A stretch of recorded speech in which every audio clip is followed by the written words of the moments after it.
আমি এটাই করেছি, কারণ আমি এখন যে পর্যায়ে চলে আসছি, আমার কাছেও নিত্য নতুন মানুষ এখন আসে। আমিও এখন স্বামী বাদ দিয়া নতুন নতুন মানুষদের সুখী করি, কিন্তু ওরা যদি আমার কাছে এসে সুখী হতে পারে, আমার স্বামী কেন হলো না? আসসালামু আলাইকুম, হ্যালো গাইস, কেমন আছেন? আশা করি ভালো আছেন। আমি ভালো নেই, যার কারণে আপনাদের সামনে আমি কিছু কথা নিয়ে আজকে আসছি। আমি হচ্ছি সোয়াসিয়া, বাড়ি ময়মনসিংহ।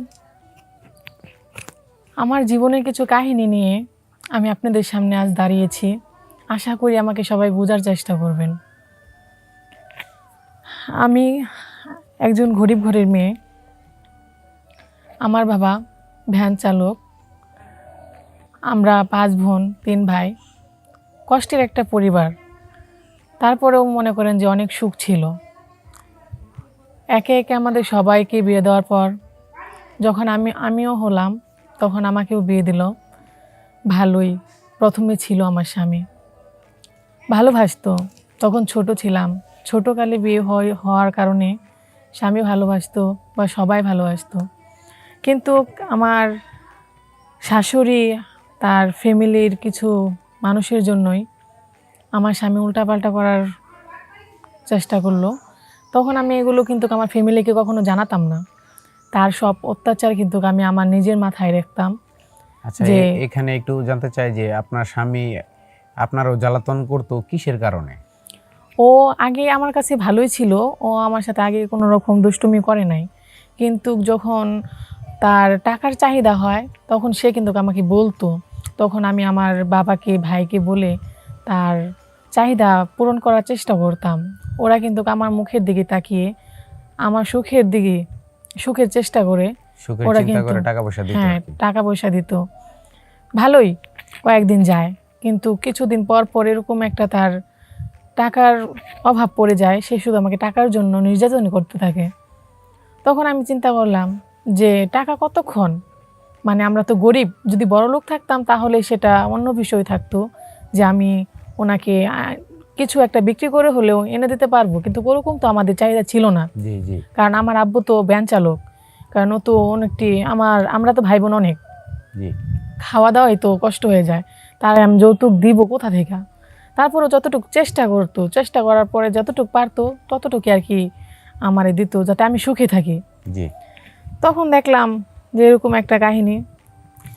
এরকম কাহিনী করতে করতে করতে করতে আমার ফ্যামিলি হাঁপিয়ে যাওয়ার পর আমাকে আটকা দেওয়ার পর ওরা আর দিবে না আমার স্বামীর কাছে না দিলে ও অন্য একটা মেয়ের সাথে রিলেশনে জড়িয়ে যাওয়ার পর মানে আপনি আপনার বাসায় আইসা কতদিন থাকলেন, তারপর তো রিলেশন জড়াইলো? না, আমি তার অত্যাচারের কারণে কিন্তু আমি এখানে আসা আটকা পড়ছি। বাবার বাসায় চলে আসছেন? হ্যাঁ হ্যাঁ, আমি আমার বাবার বাসায় চলে এসেছি। ওরা আমাকে আটকা দিয়ে দিয়েছে, ওরা আর আমাকে দিবে না, এরকম কথাবার্তা ওনাদের চলছিল। চলার পরে আমি এখানেই থাকি। ও আমার কাছে আসে না, খোঁজ খবর নেয় না। তার ফ্যামিলি বলতেছে ওরে বিয়ে করাইবো। তারপর আর কি ও এভাবে করতে করতে একজনের সাথে রিলেশনে জড়িয়ে যাওয়ার পর তার বাবা তখন ছিল না। হয়তো যদি তার বাবা থাকতো তাহলে কিন্তু আমার কপালে এতটুকু শনি ঘুরতো না।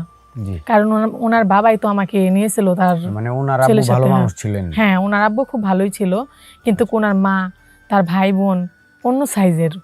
মানে ওরা যেভাবে নাচায় ও এভাবেই নাচে। কিন্তু আমার শ্বশুরটা মারা গেছে, আল্লাহ পাক বেহেশতে নসিব করুক, আমি এটাই ওনার কাছে চাই। যদি উনি থাকতেন হয়তো আমার কপালে শনিটা লাগতো না। তারপরে একটা মেয়েকে ভালোবাসা বাড়িতে নিয়ে আসলো। তার ফ্যামিলি তো জানতো তার বউ আছে, তাহলে তার বাড়িতে আসলো, সে আমার শেষ বিষ না করে কেমনে ওনারে দিয়ে আবার বিয়ে করায়। আবার ওনারে দিয়ে বিয়ে করাইলো। বিয়ে করানোর পরে মেয়ের বাবা যখন বাড়িতে আসলো, তাদের পরিবেশ দেখা মেয়ের বাপের পছন্দ হয় নাই। পরে মেয়েরে নিয়ে গেলো বেড়ানির কথা বইলা। নিয়ে যাওয়ার পরে মেয়েরে আটকাইয়া ডিভোর্স পেপার পাঠাই দিছে। মেয়েও বেশি দিন থাকে নাই, 15 দিনের মতো তাদের বাড়িতে ছিল। কিন্তু তার ফ্যামিলি তো জানতো যে তার একটা বউ আছে। এই বউ না ছাড়া, এই বউয়ের অনুমতি না নিয়ে কেমনে আমরা আরেকটা বিয়ে করাই? তখন কিন্তু আমার মেয়ে পেটে ছিল। তখন আমার মেয়ে পেটে রেখাই, হ্যাঁ তখন আপনি প্রেগনেন্ট? হ্যাঁ, আমি তখন প্রেগনেন্ট ছিলাম। তখন সে আমার রেখাই কিন্তু চলে গেছিল। যাওয়ার পরে কি বলবো জীবনের কাহিনী। এসব হওয়ার পর আমি তো এইভাবেই থাকতেই থাকি, কিন্তু আমার মেয়ে যখন হইলো সিজারে তখন আমার মেয়েরা দেখতেও আসে নাই বা সিজারে কোনো খরচ দেয় নাই। কিন্তু আমার ফ্যামিলি কি করবে? আমার ফ্যামিলি তো আমাকে চাই, তাই না? কারণ আমার বাবা মা তো আমার সুখের জন্য সবকিছু করছে। এখন তারপর একটা গরু ছিল, দুধের গাভী বেচে আমার সিজারের টাকা ওরা জোগাড় করছিল, দিছিল, কারণ ওরা চাইছিল যে মেয়ে আমার থাক, মেয়ে যদি থাকে জীবনে টাকা অনেক আসবে। তারপরে এরকম করলো, কিন্তু তারা তো আমার চাইলো না। চাওয়ার পরে যখন তারা একদিন, আমার একটা বান্ধবীর বার্থডে ছিল, আমি ওই জায়গায় গিয়েছিলাম ভার্ডের মধ্যে যাওয়ার পরে উনি, আমার বান্ধবী যার সাথে রিলেশন করতো, উনারই ভাতিজা উনি হয়। তারপরে ওনার সাথে ওই রেস্টুরেন্টে আসে, সেইখানে আবার আমি তখন আমার মেয়ে নিয়ে গিয়েছিলাম সেই রেস্টুরেন্টে।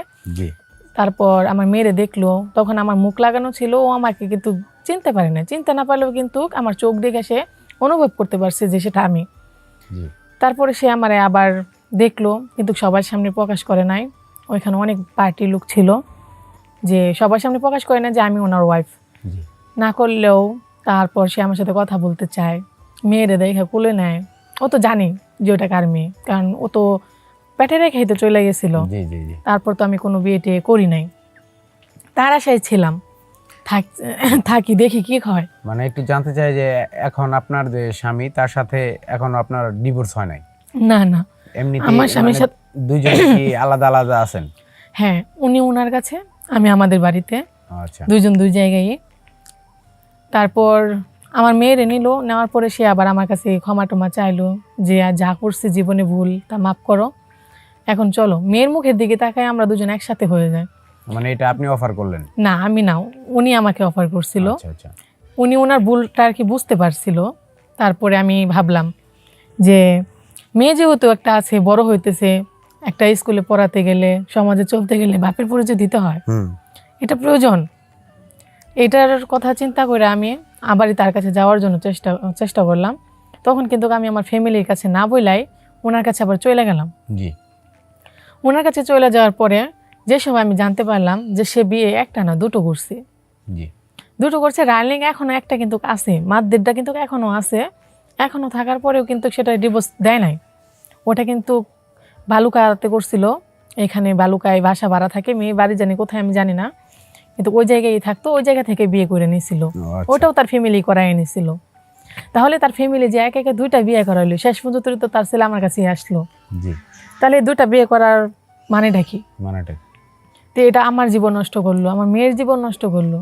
থাক, তারপরেও সে আমার কাছে ক্ষমা চাইছে। যাই হোক, আমাদের হাতে আসলো সময় অল্প, মানে একটু জানতে চাই যে আপনি এখন বর্তমান কি অবস্থায় আছেন? আমি এখন বর্তমান অবস্থাতে অনেকটা খারাপ অবস্থাতেই আছি, ভালো না। কিন্তু না, আমার জীবনের কাহিনীটা অনেক থাকলে কি হবে, কিন্তু এখন আমি অন্য পর্যায়ে চলে আসছি, যেটা আমি আমার কাউকে দোষ দিতেও পারবো না। পরিস্থিতির শিকার বললেও তো আর লাভ হবে না, কারণ এখন যে রাস্তায় আমি চলে আসছি। মানে আপনি বলতে চাচ্ছেন যে আপনি এরকম একটা জীবনে জড়ায় গেছেন, যে জীবনটা জড়ায় ছাড়তে পারবো না। হ্যাঁ, শুরু করছি, এখন ছাড়া সম্ভব না। আচ্ছা, এখন তাহলে আপনি দর্শকদের জন্য কি বলবেন? দর্শকদের জন্য আমি এটাই বলতে চাই যে রাগের মাথায় আপনি যে লাইনটায় চলে আসছেন বা যে পর্যায়ে চলে গেছেন, এরকম ভুল যাতে আর কেউ না করে। হ্যাঁ, আমি এটাই বলতেছি, রাগ আরেকটা হিংসে বা জিদ যেটাই হোক, সব শুধু ক্ষতির পথে নিয়ে যায়, ভালোর পথে না। ভালোর পথে কখনোই হতে পারে না। আমি দর্শকদের, সব মা বোনদের বলি, আমার মতো ক্ষতি যাতে ওনাদের না হয়। আর ভাইদেরকেও বলি, বিয়ে করছো, একটা মেয়ের ভালোবাসা বোঝার চেষ্টা করবা, যে ওই মেয়ে তোমাকে কতটুকু ভালোবাসে।